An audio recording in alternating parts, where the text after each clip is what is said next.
Salve, salve, torcedor Cruz Maltino. Tô chegando na área com mais um boletim para o canal Detetives Vascaínos. Eu convido, antes de mais nada, você a se juntar a nós, compartilhar este conteúdo, deixar o seu like aí pro amigo e me ajudar nesta caminhada no YouTube.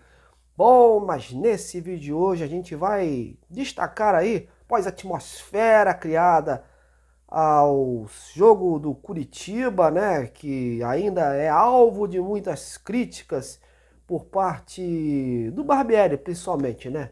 Aí que muitos torcedores do Vasco aí criticando o treinador, que não vem também apresentando os fatos novos, né? E a gente vai repercutir isso tudo aqui. Vamos ouvir o próprio Barbieri, que continua batendo na tecla do bom desempenho do início do campeonato e já projetando aí a partida contra o Santos no próximo domingo.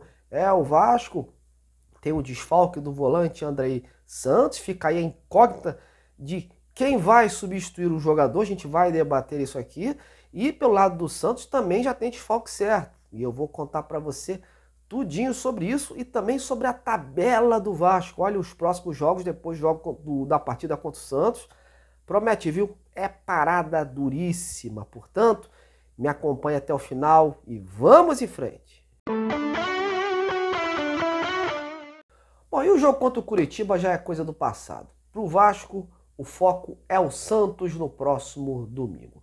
Apesar das críticas à equipe comandada pelo técnico Barbieri, todos no clube ainda continuam confiando no trabalho do treinador, que terá uma missão árdua pela frente, né? Voltar a fazer esse time jogar, evoluir e criar uma expectativa positiva para o seu torcedor que anda realmente preocupado, com uma pulga atrás da orelha, haja vista esse desempenho, né, dos últimos jogos que não estão convencendo. O Vasco fez um treino regenerativo hoje pela manhã em Curitiba, já se encaminhou para o Rio, onde amanhã faz o último treino pronto para a partida contra o Santos, né? E ontem, após o jogo, o Barbieri já deu a sua tradicional coletiva. Considerou um empate bom dentro das circunstâncias e voltou a defender o desempenho das rodadas iniciais do Vasco. Mas uma coisa é certa, vai precisar melhorar e muito se quiser buscar esses 3 pontos em casa contra o Santos. Então, vamos ouvir aí o Barbieri, né, esmiuçando essa situação, né, e fazendo a sua projeção mais para frente. A gente tem falado isso, eu acho que a gente pegou uma sequência muito pesada. É importante lembrar que o Palmeiras só perdeu 2 pontos no campeonato, foi para o Vasco. O Fluminense não conseguiu passar pelo Vasco. A gente conseguiu ganhar do Atlético Mineiro, que é uma grande equipe, então acho que foi uma sequência difícil.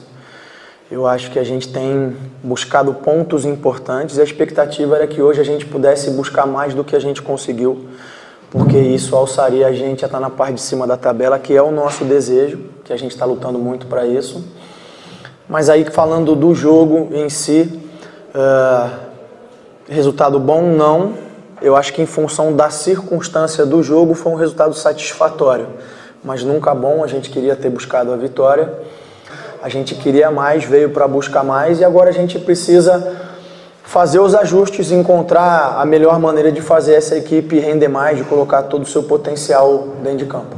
É uma oscilação que a gente tem que lidar com ela nesse momento, num campeonato difícil, então é preciso bastante equilíbrio para conseguir conjugar as coisas e a gente conseguir ter o rendimento que a gente espera. Pois é, e o treinador já vai ter uma dor de cabeça para resolver, hein? Quem vai substituir o volante Andrei Santos, que já se incorporou à seleção sub-20 que vai disputar o Mundial? Sem o Marlon Gomes também por lá, que é o seu eventual substituto, o Galhardo, o Figueiredo, o Barros e até mesmo o Orediano estão na briga. Não acredito no Matheus Cocão, que inclusive nem vem sendo relacionado nas últimas partidas. Hoje o Galarza ou o Figueiredo são os favoritos para ocupar essa vaga. Basta ver o que aconteceu diante do Curitiba. O Galarza entrando no lugar do Andrei Santos, né? E o Figueiredo entrando no lugar do Rodrigo, que também por hora segue sendo um ponto de interrogação se vai ser mantido. Mas a tendência é que o treinador escolha, né, um desses 2 jogadores para a vaga do Andrei Santos, né? O Figueiredo deixaria o time mais ousado, né? E o Galarza manteria em tese o esquema que ele vem adotando. Sobre o Orediano, que seria um jogador também que entra nesse rol aí, o Barbieri sempre deixou claro que vem trabalhando para desenvolver essa questão de ajuda defensiva dele, né? Ele deixa a desejar nesse sentido, peca muito nisso aí. Eu não acredito que entre logo de início, a menos que o treinador faça uma variação tática para compensar essa situação aí. O garoto Barros também seria uma outra alternativa, mas eu acredito que o Galarza e o Figueiredo estão mais à frente nesse sentido. Agora eu quero ouvir você. Você colocaria qual jogador para substituir o Andrei Santos? Dentre esses que eu falei aí. E você manteria o Rodrigo para esta partida? O Rodrigo, inclusive, foi bastante criticado ontem. Deixa aí a sua opinião, comente aí embaixo do vídeo, que eu vou ter o maior prazer de ler e responder.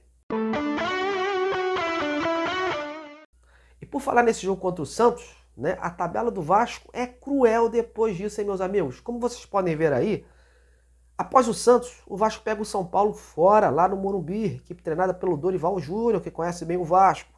Depois sai para pegar o Fortaleza do Vojvoda, que é bem difícil de ser batido em sua casa. Depois tem um clássico contra o Flamengo, né? Em seguida vai ao Beira-Rio para enfrentar o Internacional. Parada dura e indigesta, viu? Bom teste para a gente ver como a equipe do Barbieri vai se comportar diante desses times aí. É bem verdade que conseguiu bater de frente aí contra o Atlético Mineiro lá fora, né? Contra o Palmeiras aqui, mas o Atlético Mineiro também não estava lá essas coisas por enquanto, mas foi uma grande vitória, né? O Palmeiras agora começou a colocar os seus jogadores que estavam contundidos. E agora sim, é um grande teste, né, para a equipe do Barbieri, porque o Vasco já está aí se encaminhando para meados da tabela aí, e vai ter, né, vai ter essas partidas aí que vão ser um teste de fogo, né? O Barbieri, inclusive, vai ter que se conformar com uma outra situação, que inclusive o Andrei Santos e o Marlon Gomes, se a equipe se a seleção brasileira continuar e for até a final do Mundial, esses dois jogadores não vão estar aptos para esses jogos. Portanto, a coisa pode complicar, e aí que vai entrar essas opções do banco, né? Que eu digo sempre aqui, que o Vasco não tem opções à altura para mudar uma partida e para substituir jogadores do time titular.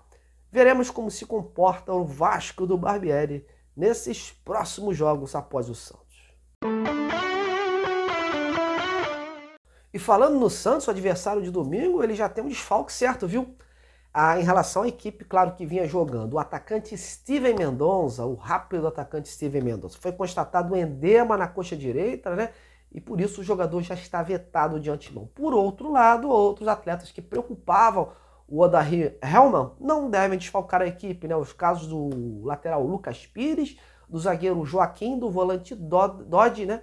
E do meia Lucas Lima. O Santos também tem uma volta importante do Rodrigo Fernandes, o volante, que estava suspenso, né? Que estava cumprindo suspensão automática contra o Bahia. Amanhã aqui no canal a gente vai trazer mais informações do Santos com um setorista que vai trazer tudinho para você. Bom, meus amigos, estou encerrando, colocando um ponto final nesse boletim de sexta-feira. Como eu falei agora há pouco, amanhã eu estou de volta aqui para a gente trazer os últimos detalhes do Vasco que vai pegar o Santos, né, da provável escalação, de como a equipe vem aí guiada pelo Barbieri, e vou também trazer detalhes do Santos através de um repórter que cobre o dia a dia do Peixe. Beleza? Espero que vocês tenham gostado aí. Não esqueça do like no vídeo do amigo. Em breve estou de volta para a gente conversar mais sobre o Vasco. Um grande abraço e até a próxima!